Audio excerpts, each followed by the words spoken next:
पृथ्वी आपणा आकृति नेबा पूर्वरु समय उत्पत्ति हेबा पूर्वरु ईश्वर दूतगण को सृष्टि कले।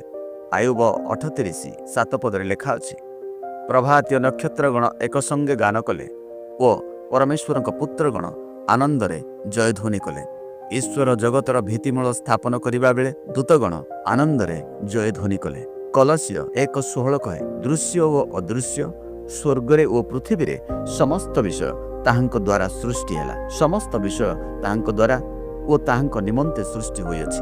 एही अदृश्य दूतगण ईश्वर को उपासना करिबा, सेवा करिबा ओ ताहांक गौरवर साक्ष्य बहन करिबा निमंते सृष्टि होइतिले।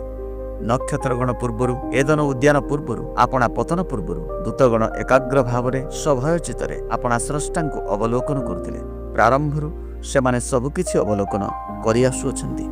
एही प्रकार सुसमाचार वीडियो पाइबा निमंते दयाकरी लाइक, शेयर एवं सब्सक्राइब करंतु।